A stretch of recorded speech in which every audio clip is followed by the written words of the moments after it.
Well, do you remember your first time voting? Stepping into that polling station, showing your ID, and stepping behind the cardboard screen.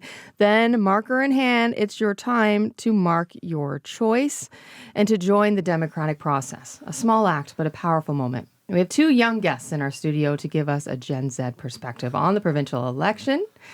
Ceyda Z is here, as well as Alyssa. Rosete. Both attend St. Joseph's Catholic High School in East Windsor. Ceyda voted for the first time last night. Alyssa doesn't turn 18 until September, so she was not able to cast her first ballot yet. Thanks for coming in to both of you. Good morning. Thank you for having us. Good morning. Good morning. Ceyda, take us into that polling station when you voted. What was the experience like for you? Oh my God, it was actually a very wonderful experience. Everyone there was so sweet and so kind, and everyone seemed very shocked to see me there as an 18-year-old. I feel like they don't get a lot of young people around there. So I went in.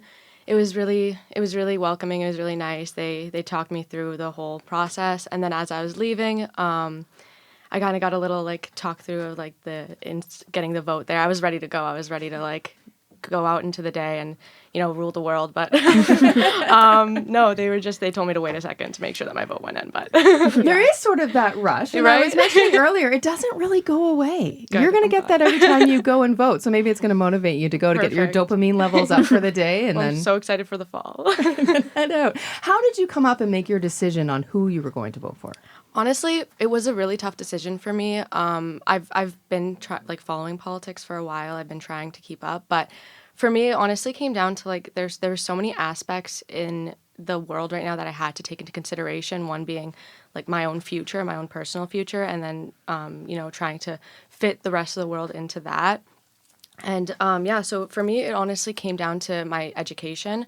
I'm going into school after high school, so focusing on that and was a really big aspect for me, as well as just the economy right now and what I think would be best for my life in the next 4 years.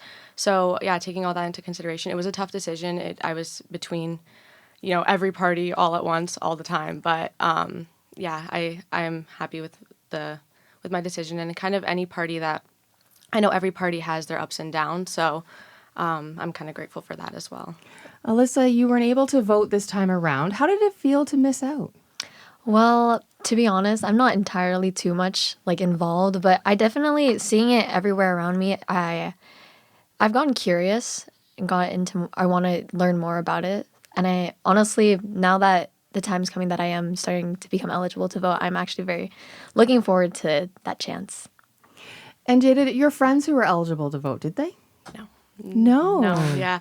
I know. I was talking to some of my teachers about this. One of my really good friends was talking about how she, even when she does turn 18, doesn't think she's going to vote.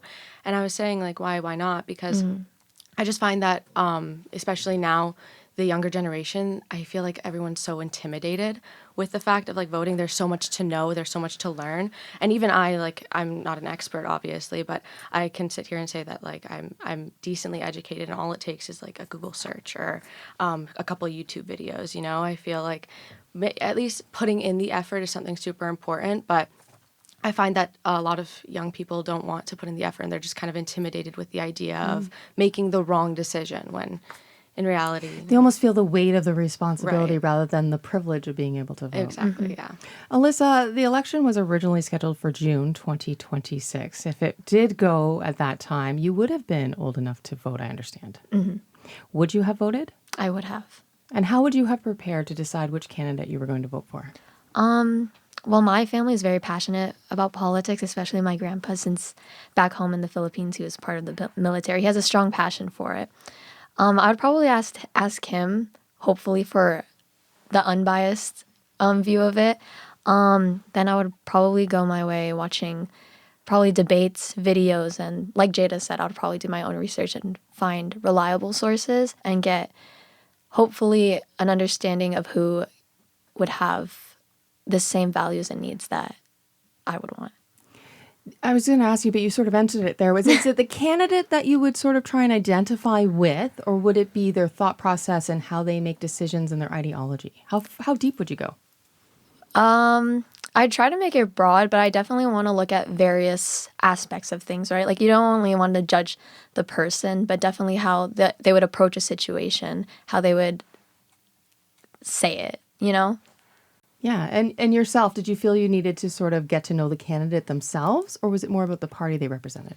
Honestly, I think for me personally, it was just about the party they represented and the promises that they could make and the idea for my future and yeah, I don't think it was necessarily personal for me. I find that maybe if a candidate is a little bit more passionate than another, that's definitely an aspect that I take into consideration. But more so, what the party had to offer was kind of the way I looked at it.